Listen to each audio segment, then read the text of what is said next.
வணக்கம் மேடம். நம்ம அது சேனலுக்காக ஒரு சின்ன ஒரு பேட்டி எடுக்க வந்திருக்கோம். வணக்கம். உங்கள் பேர் நாங்கள் தெரிஞ்சுக்கலாமா?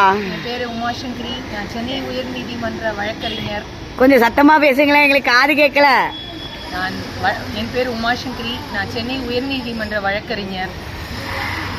மேடம், இந்த பெண்ணுடைய பிரச்சனைக்கு நீங்கள் வழக்கறிஞராக வந்திருக்கீங்க.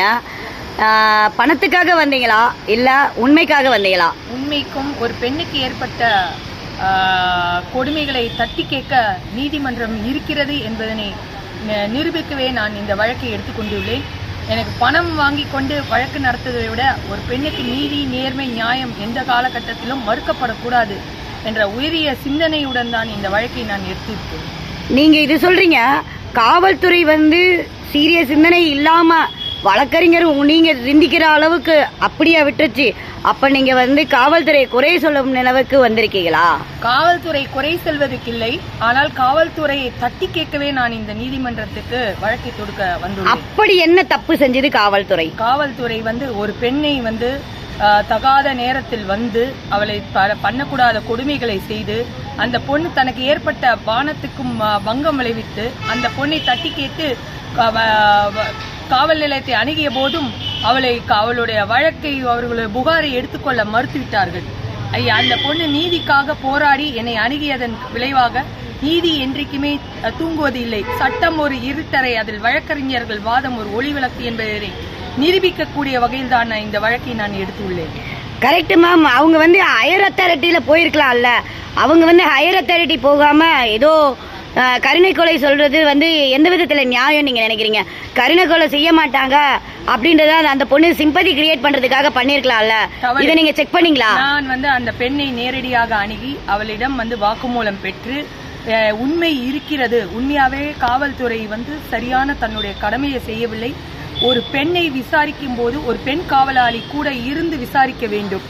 அப்படி இல்லாமல் தகாத நேரத்தில் இரவு நேரத்தில் அந்த பெண்ணு தனியாக இருக்கும்போது, அவர் குழந்தை இருக்கும்போது தகாத செயல்களை செய்ததன் விளைவாக அந்த பொன் மன உளைச்சல் அடைந்து குறிப்பாக சூப்பரிண்டென்டென்ட் ஆஃப் போலீஸிடம் கூட தன்னுடைய புகார் மனையை அழைக்க சென்றார்கள். அந்த புகார் மனை சூப்பரிண்டென்டென்ட் ஆஃப் போலீஸ் அதை வாங்க மறுத்துவிட்டார்கள்.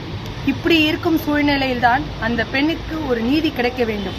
என்றைக்கும் காவல்துறை தன்னுடைய கடமையை செய்ய தவறியதன் காரணமாக நீதி கிடைக்க வேண்டும். நீதி என்றைக்கும் தூங்குவதில்லை என்பதனை நிரூபிக்கக்கூடிய வகையில் தான் இன்றைக்கு அந்த பெண்ணை கொடுத்த புகாரின் சம்பந்தமாக காவல்துறைக்கு பதிவு தபால் மூலமாக, ஸ்பீட் போஸ்ட் மூலமாக புகார் அனுப்பப்பட்டு அந்த புகாரினை அவர்கள் பெற்றுக்கொண்டு விட்டார்கள்.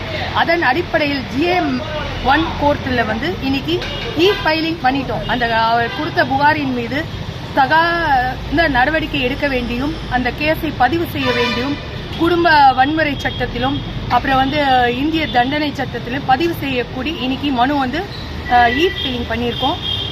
விரைவில் நீதி என்பது கண்டிப்பாக அந்த பெண்ணுக்கு கிடைக்கும் என்பதில் எவ்வித ஐயமும் இல்லை. இதுல ரெண்டு வார்த்தை நீங்க சொல்றீங்களா? ஏன்னா காவல்துறை இந்த அளவுக்கு நீங்க பண்ணிருக்கீங்கன்னு ஒரு பெண்ணுக்காக குரல் கொடுக்குறீங்க. காவல்துறை பெண்களுக்குன்னு உரிய காவல்துறை இருக்காங்க, அவங்க கூட தூங்கிட்டாங்கன்னு நீங்க நினைக்கிறீங்களா? ஆமா, பெண்களுக்கான காவல்துறையும் தன்னுடைய கடமையை செய்யவில்லை என்றுதான் நான் கூற வேண்டும். அப்போ இந்த தமிழக நாட்டில் பெண்களுக்கு பாதுகாப்பு இல்லை, அரசுலையும் காவல்துறையிலையும் இல்லைன்ற ஒரு குற்றச்சாட்டை தலையில கொட்ட வைக்க போறீங்களா? இல்லை, காவல்துறை தன்னுடைய கடமையை செய்யவில்லை. ஆனால் அரசாங்கத்துக்கு சரியான முறையில் தெரியப்படுத்தினால் அந்த காவல்துறை இனியாவது தன் கடமையை செய்யும் என்பதனை காரணமாக தான் நீதிமன்றத்தை அணுகி இன்றைக்கு வழக்கு தாக்கல் செய்துள்ளோம்.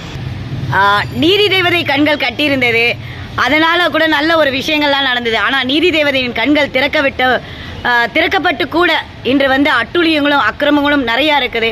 அப்போ அந்த நீதி தேவதையின் கண்கள் திறக்கப்பட்டதுக்கு காரணம் என்னன்னு நீங்கள் நினைக்கிறீங்க? நீதி சாகவில்லை என்பதனை நிரூபிக்கக்கூடிய வகையில்தான் இன்றைக்கு நீதி தேவதையின் கண்கள் திறக்கப்பட்டு இருக்கிறது.